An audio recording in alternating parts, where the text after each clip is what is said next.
Okay, we're on. Um, Welcome everyone. My name is Giacomo De Andres. I'm a PhD candidate at Torino. I'll be chairing this first meeting of this year's round of the Shelves. For those of you who are new to the format, the Shelves is a series of presentations of CUP volumes organized by the group Filosofia Antica Torino, which includes, in addition to myself, Giulia De Cesaris, Laura Marangiu, and Federico Petrucci, with the support of Cambridge University Press. Before we begin, let me remind you that Cambridge University Press offers a 40% discount on any of the volumes presented in the series. To obtain this discount, you can email Michael Sharp and mention that you attended the event. You will find his contact details in the chat. Okay. So we're delighted to open this year's round of the shelves with Franco Trivigno's Plato on Comedy and Tragedy and to explore the philosophical significance of these literary genres within Plato's dialogues. Um, Let me briefly outline the plan for today. We will begin with Franco, who will share some insights into the genesis and conception of the book. Um, Andrea Capra and Giulia D'Alessandro will then discuss some of the key themes and issues addressed in the volume. And well, finally, we will open the floor for general discussion. Before handing over to our speakers, let me introduce them briefly. All three have published extensively on a considerable range of topics with a particular focus on the interplay between literature and philosophy and Plato. More specifically, Franco Trivigno is professor in the Department of Philosophy, Classics, History of Art and Ideas at University of Oslo. Among his recent publications, I would like to mention in particular is Cambridge Element on Plato's Ion. Andrea Capra is full professor of Greek language and literature at the University of Milan and honorary professor of Greek at the University of Durham. He's the author of Plato's Four Muses, the Phaedrus and the Poetics of Philosophy. Giulia D'Alessandro is associate professor of Greek language and literature at the University of Caen, Normandy. Among her publications is an edition of the Fragments of Ammonius of Alexandria. So that's all on my part. Thank you, Franco, Andrea, and Giulia, for being here with us today. And Franco, the floor is yours. Well, let me just start by saying thank you to the organizers at Torino. I'm very grateful to be invited to this, and also to my commentators, Julia and Andrea. I thank them even before they have asked their questions because I expect them to be very good and interesting ones. So I don't want to talk for very long. I do just want to say a few things about how I think of what I've accomplished in this book and what I'm trying to accomplish in this book. So for a long time, I've been sort of interested in this question about how we to understand Plato's relationship to literature. I mean, he says all sorts of negative things about poetry, about comedy, about tragedy, about tragedians, about comedians, about Aristophanes. But he writes in this incredibly literary way. So this is, an issue that I've always been very interested in, and something that I've always been very puzzled by, right? How is it possible that Plato can both be so negative about, epic, Homer, tragedy, and comedy, and yet write in ways that seem very literary and seem to be, in fact, borrowing from some of these genres that he himself is criticizing. So one of the things I take myself to be doing is approaching this question of how to make sense of that through these more specific genres of comedy and tragedy. So the book is kind of structured around this idea that you can find in Plato a notion of ideal comedy and ideal tragedy. So my notion of ideal comedy I get from the remarks on the nature of the laughable in the Philebus and in the Republic, where the laughable picks out vice, in particular the vice of self-ignorance. And so I build an account of ideal comedy, articulating a bunch of constraints on what ideal comedy would be like, where it hooks up with this notion of what it really means to be laughable. And then starting with that ideal, I have a wedge. Then I can explain all of the critical things as a response to failures to live up to the ideal. So I have a context for these criticisms, right? These criticisms are legitimate criticisms of comedy because they don't do this other thing which they should be doing. And I have a way to explain what Plato is doing when he seems to be using comedic devices. He is at least attempting to live up to the standards for ideal comedy. So in my, chapter one, I have a section on laying out the ideal, contextualizing the criticisms, and then I sketch a couple of comedic techniques that he uses, and then I move on to analyze a couple of dialogues where you can see the usefulness of this perspective. That is to say, if you see Plato as borrowing from comedy in these ways, then it makes sense for him to be using these techniques borrowed from comedy in these ways. And sort of in the Euthydemus, it's comedic characterization, sort of presenting interlocutors as imposters and Socrates as an ironist. And then it's parody in the Cratylus. And I could have used other dialogues for these things, but I thought these were illustrative. When it comes to tragedy, I just basically do the same thing. So I find an ideal of tragedy there. I lean very heavily on the laws, where tragedy is an imitation of the finest and noblest life. And there's a lot one can say about how to understand that very hard passage. But in any case, if that's what tragedy is, then we have a grounds for criticizing tragedy on Plato's behalf. And we formulate the constraints. We see that these other tragedies don't live up to the constraints. And then we can, on the other hand, see Plato also as a kind of tragic author, representing most of all, but not exclusively, Socrates as living the best life. And then again, I show how this way of reading Plato as writing something like Ideal Tragedy helps us to understand certain puzzling things about, for example, the Gorgias, which is is one of my examples, and the Phaedo. And then in the last chapter, there's this question that's sort of, you might be wondering the whole way, but what about tragedy and comedy? How are they related to one another? What is how are we supposed to think of them? And here, in a way, this was my most speculative chapter. So I take the claim at the end of the symposium that the same man ought to be able to write tragedy and comedy, and I try and reconstruct an argument to that conclusion. So this is the argument that Agathon and Aristophanes are barely following at the end, and our report only comes right in the middle of the night or right before the cock crows. So here I'm trying to show that if we understand the argument to be about ideal comedy, we can see that there are at least three ways in which explain the unity of comedy in the sense that the same person should be able to write both. So I read the claim as a biconditional, right? If you write comedy, really, you should be able to write tragedy, really. And if you really write tragedy, you should be able to really write comedy. So the idea isn't that they're the same genre, they're different genres, but being able to write one entails being able to write the other. And then, taking a step back, I'll just mention this before I give the floor over, right? It's a question about like, well, aren't all the dialogues somehow mixing comedy and tragedy, at least insofar as there's going to be some sort of self-ignorant interlocutors against whom Socrates is arguing, and then there are also Socrates, who is set up as this ideal, living the best life. And then my answer there is yes, that's I think some dialogue is going to be primarily comedies insofar as they're mainly seeming not exclusively, but mainly about exposing interlocutors as charlatans, and others are going to be, with more emphasis on the tragedy because they're more about Socrates living the best life. Um, so I think I'll maybe just stop there as my sort of brief overview and introduction, and give the floor over to my commentators. All right.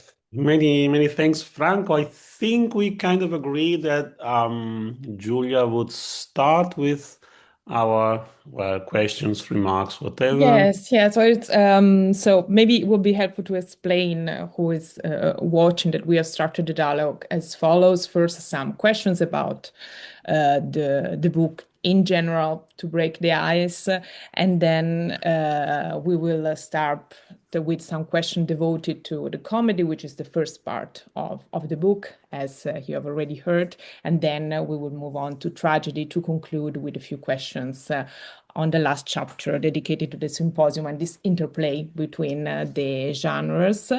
And I can already ask the first question about method and selection.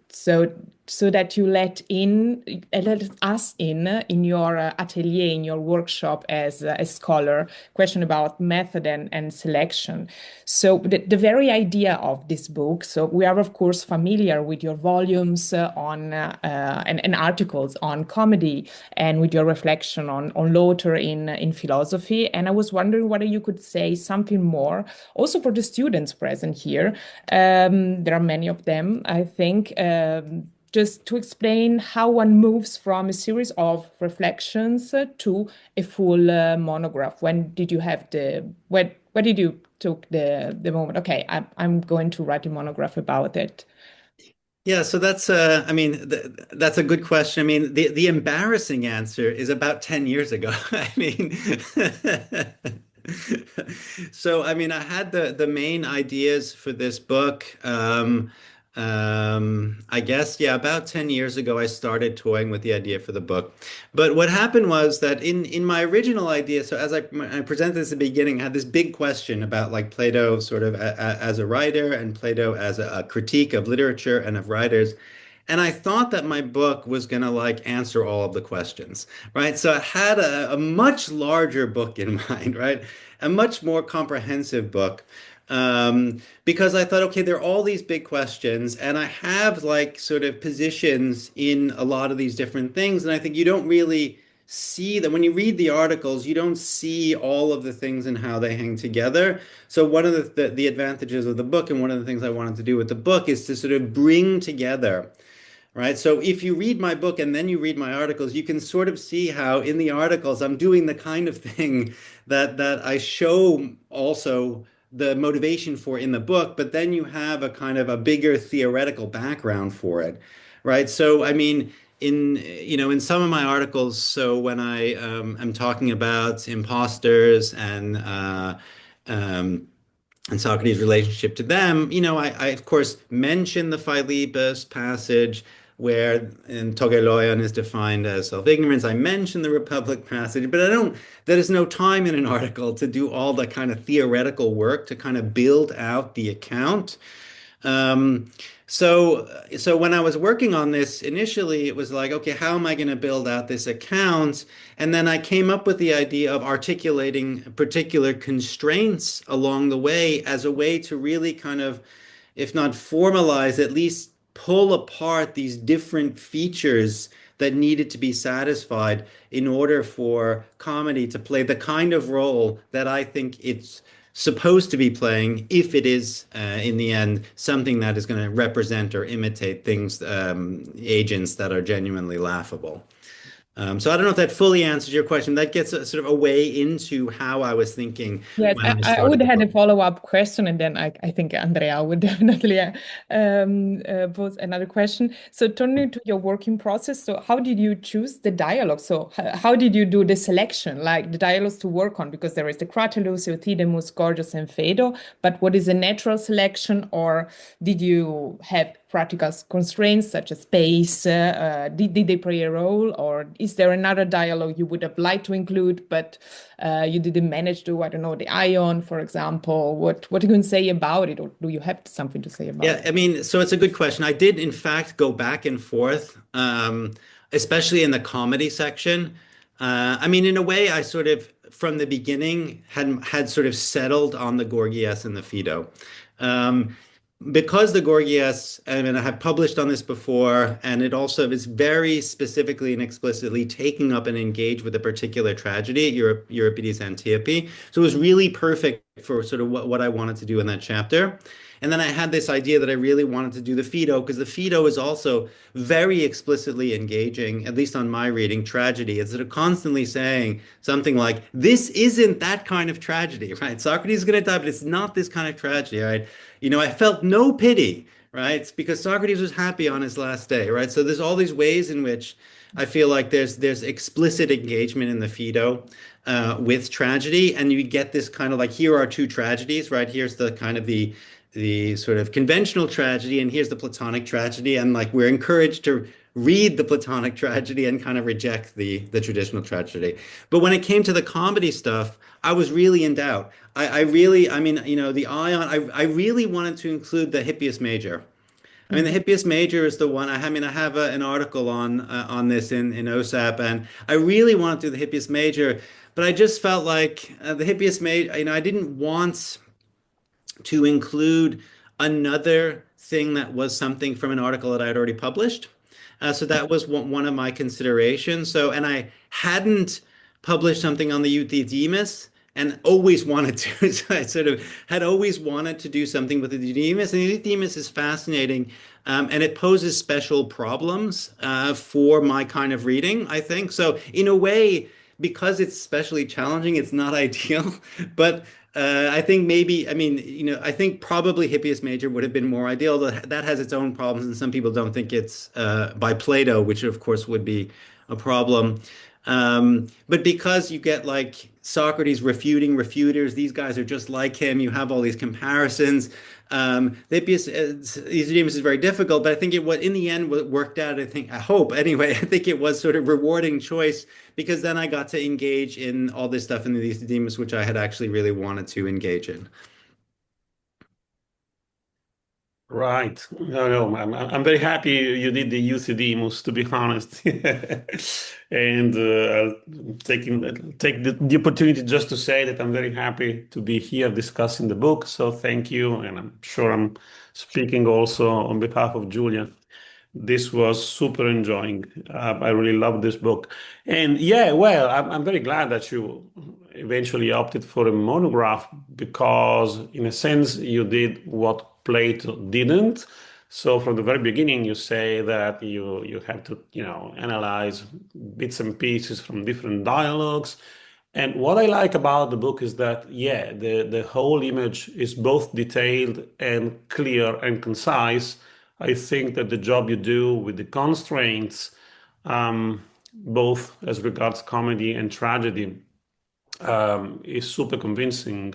It really very well captures the difference between, well, we call it actual and ideal comedy, or whatever we want to say.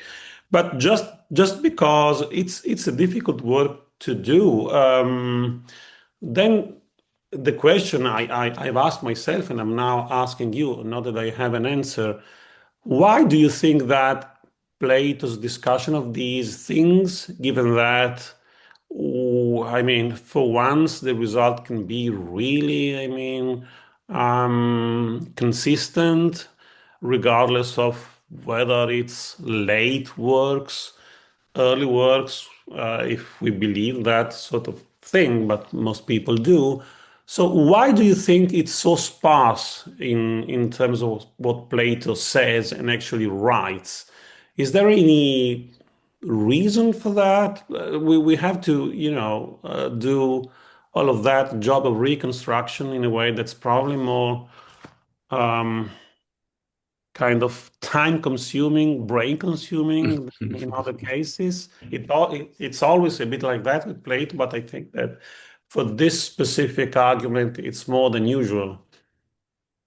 Yeah, good. Maybe I just comment first on the sort of the choice of methodology for the finding out, right? What are these ideals, or how do we build it? I think I even have a footnote on the methodology. I mean, ideally, right, we would get like a dialogue on something. You could interpret the dialogue. You can get a view and a position and an argument out of that. But we don't have this. We have, I think, quite a bit of material. I mean, it's just that these pieces of material are scattered and have to be contextualized. So, I mean, we have discussion of poetry and, in lots of places, right? I mean, in the Ion, in the Protagoras, you get in the Hippias Minor, in the Republic, in the Laws, I mean, in the Gorgias, in the Symposium. So, I mean, in a way, I feel like the sort of engagement with poetry and engagement with comedy and tragedy is in a lot of places, right? But there's no sort of dialogue on it. I said one thing I've said to people about this, it's like, you know, there's no dialogue called the forms. I mean, Plato thinks the forms are really important, and it would be great if he actually had a dialogue called the forms, where he just told us what they were and how they functioned and like that sort of thing. But we don't have that. We have to do what I had to do, which is we have to, find different dialogues, where we're talking about the forms and figure out what's common and figure out again how in this dialectical context we see it presented this way, but maybe in this dialectical context it's slightly different for some other reason. Um, so I think, I mean, it's a perennial sort of problem, I think, with Plato, is that he's not writing sometimes the dialogues we want him to write.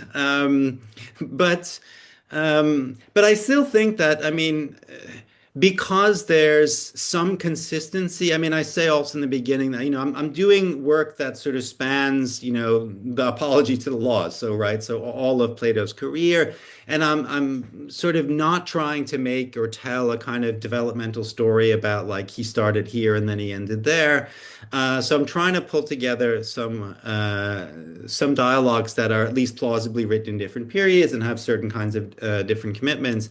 But I still think on some of these core issues about like comedy and laughter and tragedy and poetry, there's a red thread that there's a line that we can follow and a set and a kind of consistency in the sorts of things that he says, such that I think it's legitimate to try and build up a kind of theory, even though I mean, I try to be careful to make sure that I'm taking into account dialectical context.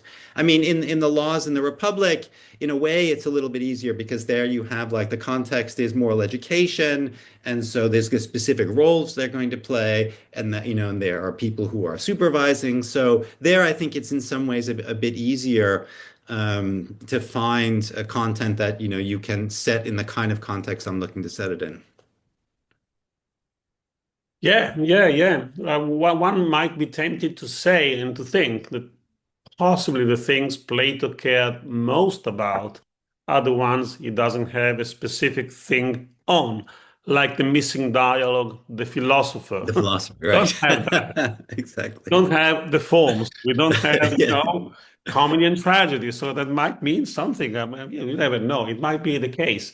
And yeah, okay, back to the choice of the dialogues. I kind of understand that it was in a sense, well, not easier, but perhaps more obvious for tragedy to go for the Phaedo and for Gorgias for different reasons. Um, of course, at the end of the book, you say that the two things may be found in different proportions from dialogue to dialogue. The Euthydemus, in a sense, is kind of a must for comedy because there are so many things that link it to comedy, both in terms of um, well, language for sure, in terms of intertextuality with clouds and other things, which is something that's hard not to notice to some extent. There's also the structural thing about it being like five acts, which Mhm. is reminiscent apparently of what comedy looked like, not when Socrates, but when Plato lived. So there are many, many different things. Um, but I think you rightly point out that most of the time people have commented on these things um, kind of separately. So if you were to say what is essentially, if I may say so, comedic about Euthydemus, what would you say? Yeah, I mean, I guess I would have to say that it is essentially comedic insofar as it is a depiction of the brothers as self-ignorant imposters. Um, so. the comedy sort of flows through in a way the brothers. So I don't think, I mean, in terms of your, the structural point right there, the two scenes where Socrates discusses, right, the two protreptic scenes. I mean, there, uh, I don't think uh, there's not really comedy there. I mean, there's this one bit where, which I do think is funny, although I'm not sure how to classify it if I were, which is the point where Socrates sort of ascribes to the boy all these complicated views about generalship and like an analysis. Analogy to the dialectician, and Crito breaks in, he breaks the fourth wall. He's like, "What? The boy said all that?" So So I clever. think that's it's a lovely moment. But I think it's, I mean, in there, I mean, if anyone, it's Crito then who becomes in focus, right? Because suddenly Crito is the one talking about the nature of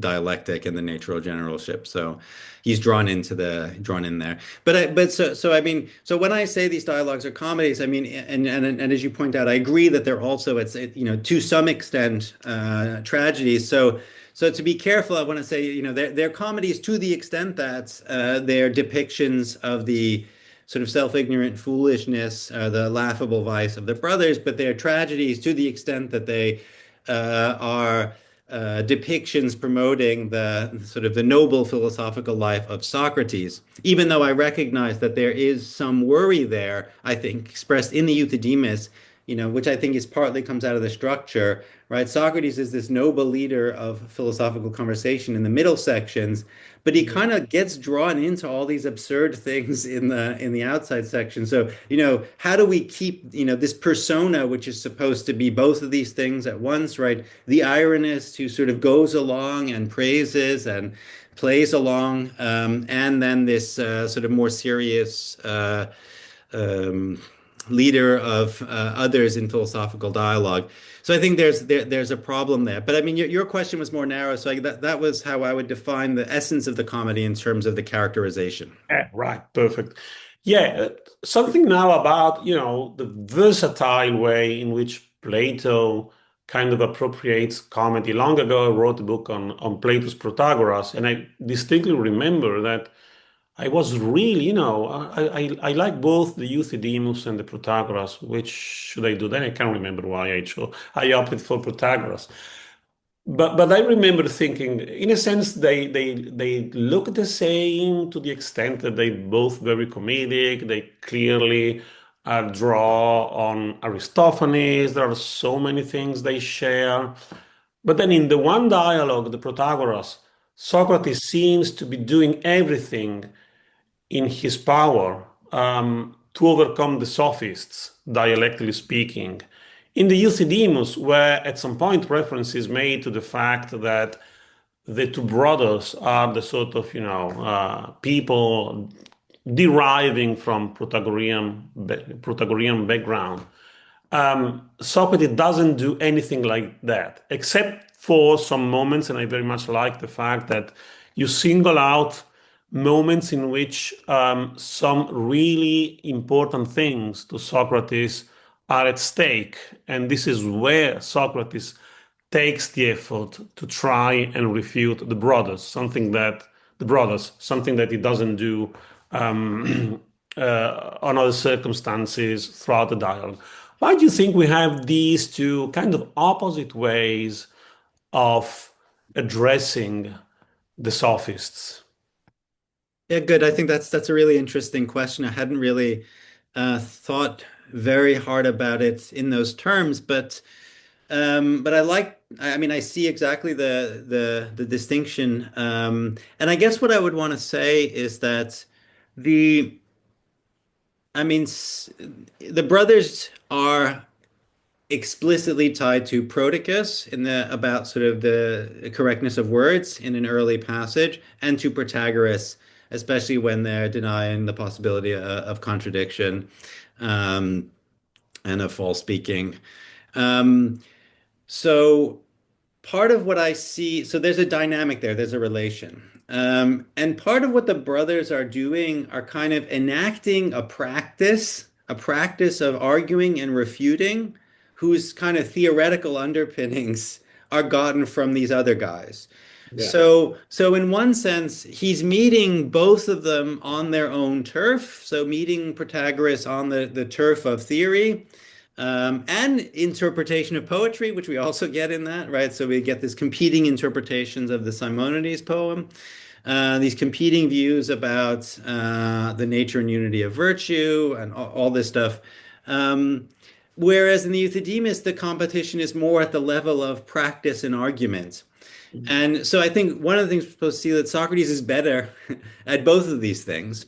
Yeah. I mean, he doesn't, I mean, you're absolutely right, though. I mean, one of the puzzling things about the Euthydemus is he doesn't just annihilate them, right? Like, in other dialogues, you come off and, Ion, has got his tail between his legs and he's going away. And Euthyphro is like, I'm sorry, I've got another appointment, I'm late, right? So you get these people running away. This is not how the Euthydemus ends. The Euthydemus ends with sort of the apparent victory of the brothers via one of their more absurd arguments. So, what's going on there? Well, I mean, I do think, as you sort of meant, there are points in the dialogue. So after the first heuristic argument, where Socrates diagnoses what went wrong in the argument or why the argument functioned the way it did, and in a later argument where he is making distinctions and then pointing out that he's making distinctions and then pointing out that making distinctions is precisely the thing that blocks their arguments.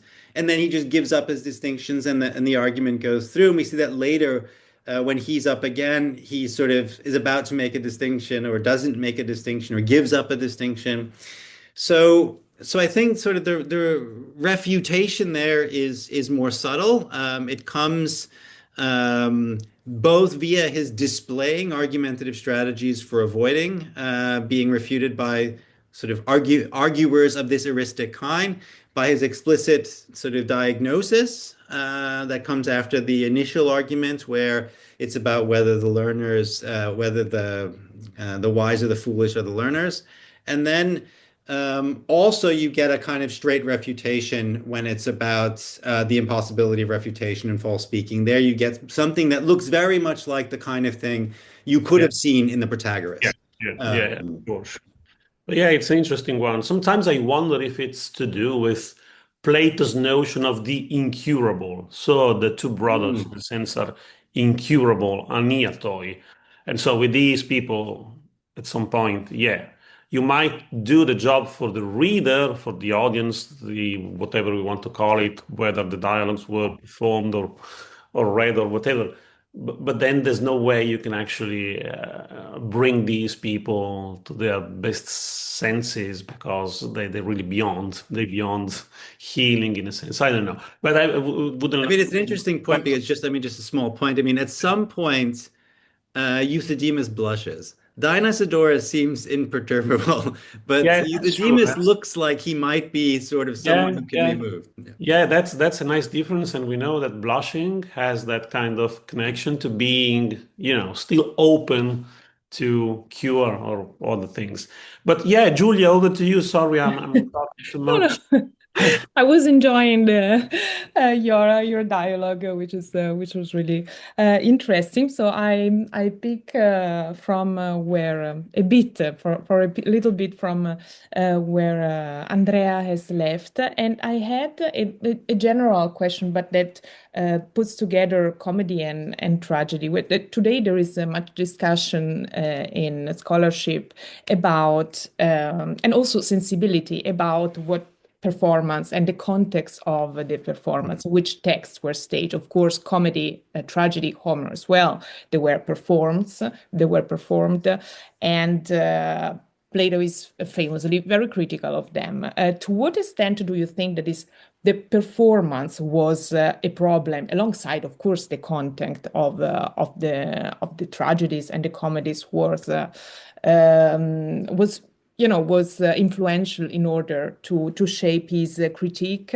And how do you think that also this culture of performance has influenced Plato's own literary practice? And also, for example, do you think that he had audiences and how big they were, these audiences, or he was just writing the dialogue? Have you thought about it, or do you think that one can have an answer to it?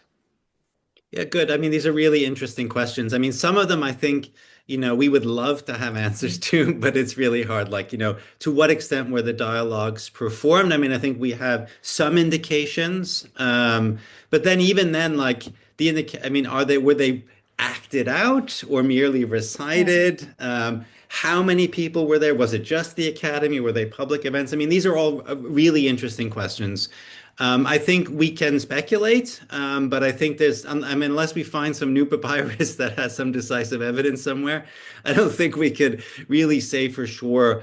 But I do think so. But there is something important about performance. And I think Plato, so there is one of the critical features that is brought up again is this context of being in a very large audience where all the reactions are somehow common and you get drawn into these reactions. So I do think there's some criticisms that really do kind of depend on the context of performance, but the context of performance needn't be fixed. So if you have a context of performance where people are competing against each other and audience approval is like the measure for what's good and bad, that's a very specific context of performance, which is set up to encourage authors to write in a way that appeals to the lowest common denominator. And so you'll get tragedies. Why I think in book 10 he says um, that the poets and the tragedians reflect back to the audience, right, what the many think, right? The many's conception of to kalon is given to the poets who put that into their works. But I do think performance is really important, and it comes for Plato and for moral education. That comes out most clearly in the laws. I mean, there's been a ton of work on this stuff, and so I mean, the role of performance in the way the laws articulates the educational program is absolutely necessary. So you have to be performing in these different choruses throughout your life. And so we tend to think, I mean, I think this is also present in the Republic, but a bit in the background. We tend to think, now, right, what do? We watch, right? There's some very few people who are out there who are performing, but we watch. Right? We watch TV, we watch movies, we watch theater, we're in the audience. So we sort of identify as a member of the audience. But in the Republic, when we're talking about like which poems and which passages, part of the argument has to do with what we want the guardians to be reciting. Right? It's not just what we want the guardians to be hearing. It's what we want the guardians to be reciting. So there's a culture, a background assumption about a culture of performance where poetry wasn't just the thing you took in passively, it's something that you also performed. And you perform these in different contexts, like in symposia. You also just memorize them so you could articulate them in legal contexts even, right? So you have a culture where being able to perform the culture's works is something that is a kind of background assumption. I think you understand better what's going on in the Republic argument in 2 and 3 if you keep that in mind. So why do we care about why can't the poetry can be one thing. Why do the guardians have to recite it? No, they recite it because that's part of the culture. And it's really fixed sort of into what the educational program is going to be like in the laws. And because I think there is a sense in which, right, you want to, right, why do we want the guardians to imitate men who are virtuous, moderate, free, just, etc.? Because we want them to become that sort of person, and somehow inhabiting that role plays a role in training you to become that way. So I do think important so I think the performance in the context of performance is very important, but it's the kind of thing that has to be modulated in order for things to play the proper role.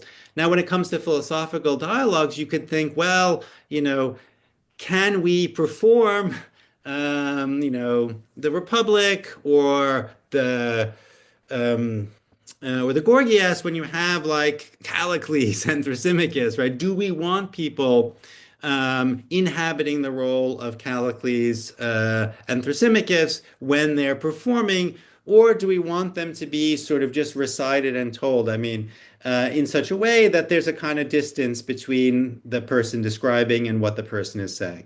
So I think those are the kinds of issues that we'd have to sort of, if we were going to sort of think about the context of performance for Plato's dialogues, those are the things that we'd have to, I think, keep in mind in coming up with a plausible account of what Plato would want and what Your he would book allow. gives a lot of answers to this topic, and I find it really interesting. I wanted to ask to shift to the tragedy part, and I was We go very tragic. interested. Yeah, let's go tragic. Let's go. Yes, because this time is it's running, and about the Antiope, which is a fragmentary work. So it survives only in fragment, and many of the comedies you discuss are extant. For example, the clouds, we have it, but this did I was wondering if the fact that the Antiope is fragmentary made it more challenging to you to write your chapter and to work on it and to understand its influence. Because are there any gray areas that we simply cannot reconstruct or understand? You know to yourself that Plato adapts the Antiope. And I was wondering to what extent we are dependent on Plato for the understanding of the Antiope and how far we can really grasp the use that he does with the Antiope, with the original play of Euripides. So, is there not a risk that we are speaking about Plato's Antiope and not about Euripides' Antiope? And is it important for a Plato scholar to understand this, or maybe not? And for example, you also discussed this fragment 910, and that is usually attributed to Antiope. And what are the mythological challenges that there are to work with a fragmentary play?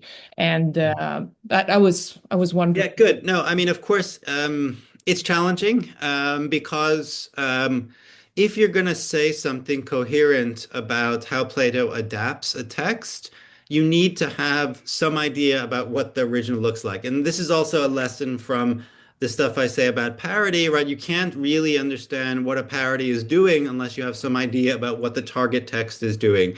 So in cases where you have no sort of explicit target text, like in the Cratylus, you don't quite, I mean, if I'm right, there's parody of certain kinds of etymological texts. We have some examples of this.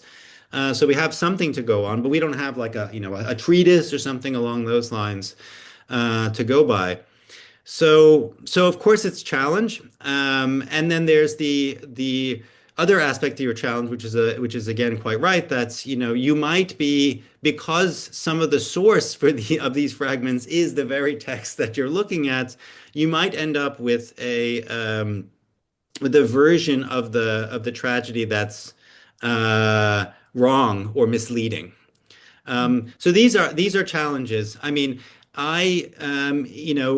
what I tried to do in my article, I mean, so I'm not the first, obviously, to notice that the Gorgias is, I mean, obviously, you read it, you notice Antiope is there, but I mean, I'm not the first scholar to have looked at Antiope and the relationship to the Gorgias.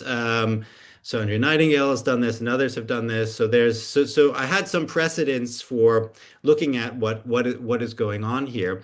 And I mean, one of the things I do is sort of argue in a way against Andrea Nightingale's view, because she wants to say that the dialogue is distancing itself from the Antiope.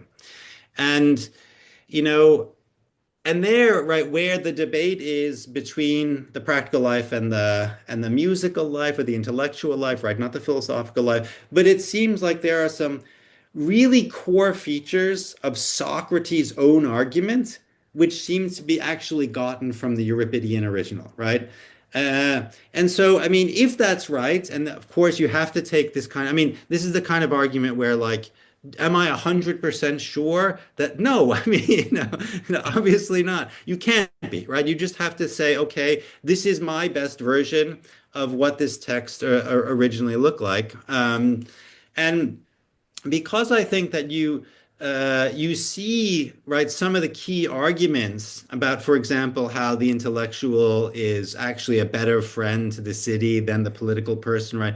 These like very strange, challenging, counterintuitive claims. Some of them seem to be in the Euripides play, and that would give Plato some grounds for not criticizing it, but actually taking it on board. Now, of course, it's Callicles who introduces the theme, but then Socrates who takes it over and turns it to his benefit.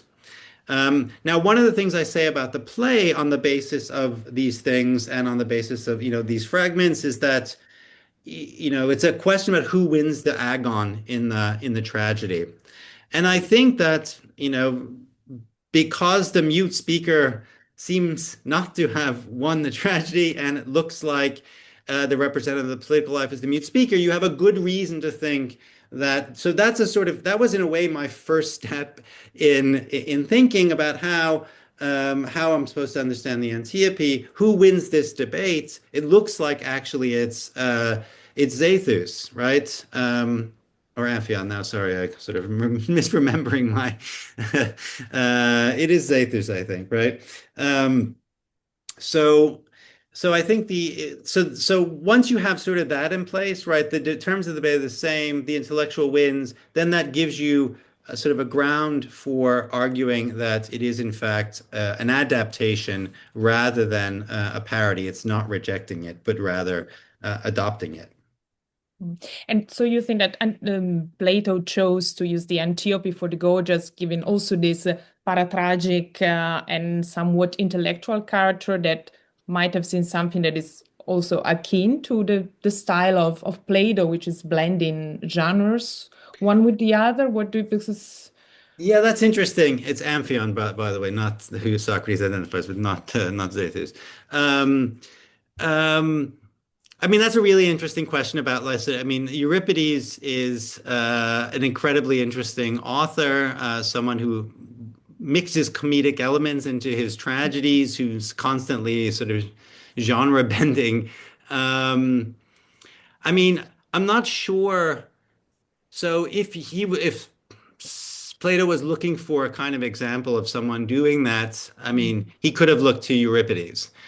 He also had, of course, Aristophanes, who does that quite often, right? Is constantly engaging with, right, the whole idea about tragedy, um, constantly engaging with tragedy, and in a kind of seemingly systematic way, or systematic. I mean, in a way that's sort of uh, is sufficient that we need a word like tragedy to put it that way. Um, but I mean, I think that's hard to sort of say. I mean, I think so taking the analogy of Aristophanes, and then I'll stop. So because I think Plato sees in Aristophanes someone who shares a certain kind of hostility to certain representatives of this new kind of education, the sophists, that he sort of feels that it's okay to borrow from him, even though he's going to criticize Aristophanes for a number of things and for his portrayal of Socrates and for all sorts of other things that you find in Aristophanes. So too, I think, in a parallel way, he sees a kind of argument, a claim in Euripides that he finds really amenable to the way he thinks. And so that's the kind of thing that I think he could latch onto, and also could show a kind of this is a possibility for tragedy, right? It doesn't always have to be doing the sorts of things that Socrates claims it's always doing in the Republic, for example. Okay, thank you. I think maybe Andrea would ask. Yeah, maybe I can just add something about this, which I mean, I find truly intriguing the relationship. Well, at some point, you swapped characters, Franco. You said, was it Zethus or Amphion? Yeah, I think there might be a reason for that, because in some ways, actually, Socrates resembles both. So Mm. Amphion is this kind of abstract-minded person, pale, devoted to admittedly intellectual, but still pleasures. Whereas in the Gorgias, Socrates is depicted as rough, agroikos, is depicted as an uncompromising enemy of hedonism. So in many ways, there's some kind of displacement. It's not as though they exactly, in a sense, can be mapped onto the characters we find in tragedy. And this is something that has always kind of bewildered me, and I'm wondering why. One answer might be that there was a comic Antiope by middle comedy poet Eubulus. We don't know whether that was prior to the Gorgias or was written afterwards.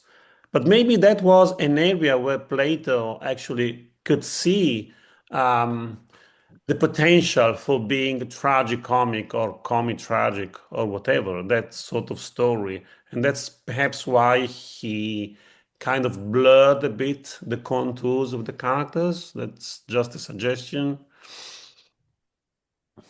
Yeah, that's interesting. I mean, I'm open to that suggestion. I mean, tried in a way to kind of restrict the Yeah, sure. Socrates Yeah. Amphion identity Yeah. just to the sort of Yeah. the feature of the argument. And I mean, he's a musician, right? I mean, you're right. He's dedicated to pleasure. So he's only a kind of he's a sometimes friend. He's a friend in some ways, but but not in a lot of other ways.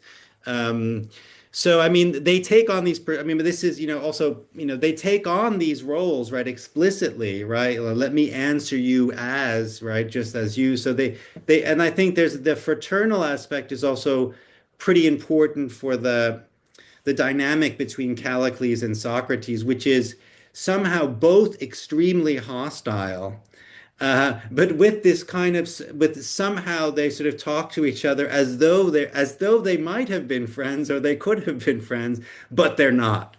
So, and that, of course, I mean, these brothers, and this is, you see this in lots of tragedies, right? Brothers who fight against each other, right? They should be, friends, but they kill each other on the battlefield because they want to rule Thebes or whatever. So you get, so I think this fraternal hostility is also something that having two brothers as your correlates helps Plato sort of bring out in the relationship between Callicles and Socrates. But I'm also I mean, I'm very open to what you were suggesting I about. mean, yeah, sure. I'm actually curious and would like, to try and see to what extent this might be an example where you can really, in a sense, adopt the comic mask and the tragic mask, and the one is underneath the other one. Uh, who knows? The fact is that we don't have the original texts, unfortunately, and that's too bad. Giacomo, I think we should be mindful of time. Maybe you might want to try and involve our audience. Yeah, we're running short of time. Yeah. As for me, we can wrap up the meeting here, unless anyone has a pressing question to ask. But that's up to you. You mean the audience? No, not. Yeah, anyone in the audience? Yeah, Then I have a question. sure. Ask a question. Hi. So I wanted to ask, as a person who is in literary studies, maybe you can, and you're, Franco, coming from philosophy, so maybe you can reflect a little bit about the disciplinary boundaries or like your approach. How much is it philosophical? How much is it literary? And how do the both of them work together, both within Plato and in your approach? Good. Yeah, so I mean, that's a good and interesting question. I mean, I'm trained as a philosopher, but if you're going to read Plato and actually understand him, you also really need to have a literary sensitivity. And Mhm. if you're going to understand a lot of what he says and what he refers to, you also have to have access to the works that he had access to. I mean, to the extent that we have access to them, obviously that can't be a problem. But he's referring to other tragedies, other comedies, right? Homer all the time. So having a literary sensitivity when you are reading and trying to understand Plato is I think essential. It wasn't always the case. I mean, people did not think this was essential 50 years ago. 50 years ago, right? Only weirdo Straussians were looking at the dialogue as drama, and it was just um, it's just like all about all of the arguments. I think now we've come to a point where we see, no, we really have to understand the dialogue's drama and understand the dialectical context. It matters who people are talking to. So you really do need a literary sensibility to really understand what's going on. And then, of course, but I mean, where the action is at is the philosophy, right? The views, the theories, the arguments. But you need the literary stuff in order to understand really what's going on. Now, to make the kind of argument my book makes, which isn't just about right. So I could have just written a book that was just about the theory, right? So that just did like the stuff about like the ideals and then situating the criticisms with, against the ideals. And then I could have written, much longer about that and then just sort of said, yeah, yeah, yeah. And then if you look at the way Plato writes, he sort of lives up to his standards, right? Now, I didn't want to do that because I don't think that's very persuasive. So I had to sort of go in and then again use these tools that I've sort of created in a way of how to understand ideal tragedy and comedy to help me read some of these texts. Right, so the Gorgias, the Phaedo, the Euthydemus. So, so I don't think that's so I had to sort of use and of course just to add, obviously you need have a master's in classical studies as well, so you also have to be a little bit of classicist in order to do any of this well, I think. So you do have to do interdisciplinary work, but of course, but as a philosopher, I want to say also that, a lot of what I'm doing is, reconstructing arguments, and one of the things, that's, Plato's view is normative, right? It's normative through and through. And I think, a lot of people, in sort of literary studies don't like that, sort of literary studies shouldn't be normative. It should be descriptive. You can be somewhat normative, but it means normative in this big sort of big and normative ethical way, right? These works are legitimate and promote virtue, and these works are illegitimate and promote vice. So I think just as a for example, and then right. So on the question of the laughable, right, togeloion, right. If you're going to have a theory of laughter, right, and you have these theories of laughter that are out there, right. So incongruity theory, superiority theory, etc. You know, all of those theories are asking the question, what explains why people laugh, right? Socrates' question is, why and under what conditions is it appropriate for people to laugh? Right. And that's a different question. I mean, he says in the Republic, he actually answers the other question sort of along the way in the Republic. He says, well, the things people tend to find funny or whatever is contrary to custom. But the thing that really merits laughter, that's vice. So, I mean, I do think there are, disciplinary boundaries here and differences, but I also think that there are fruitful interactions, to put it that way.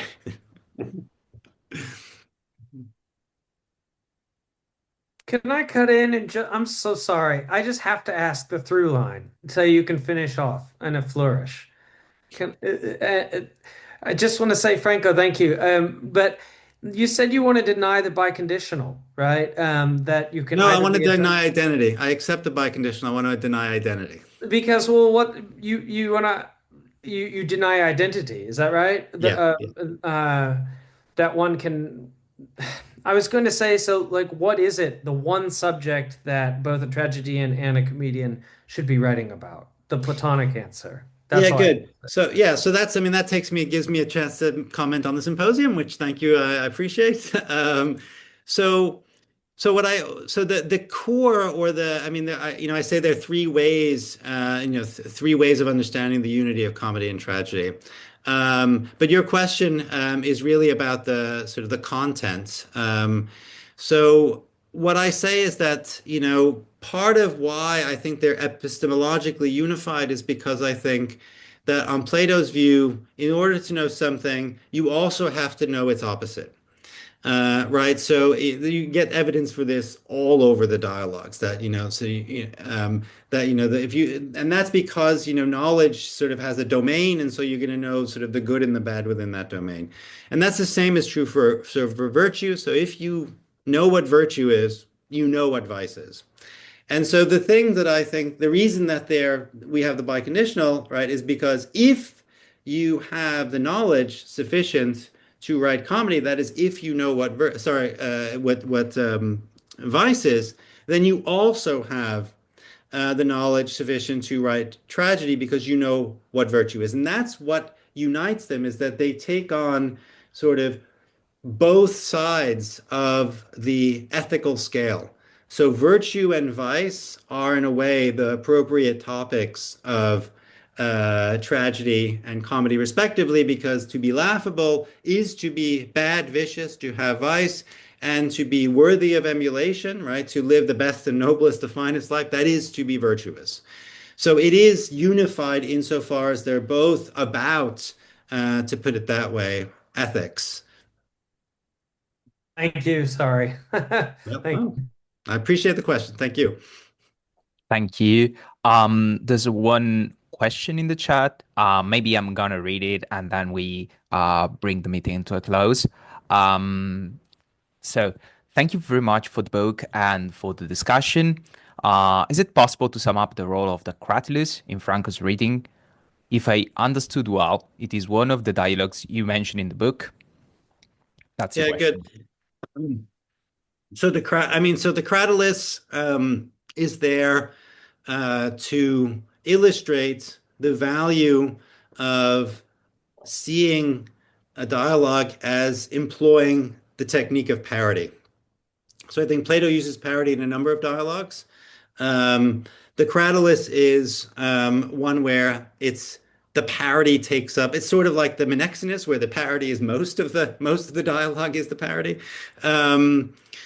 And I think this was maybe not, this was one of those choices, back to the earlier question, Julia, you asked me about like, why did you choose? The Cratylus was one of these things I chose partly because most people disagree with me.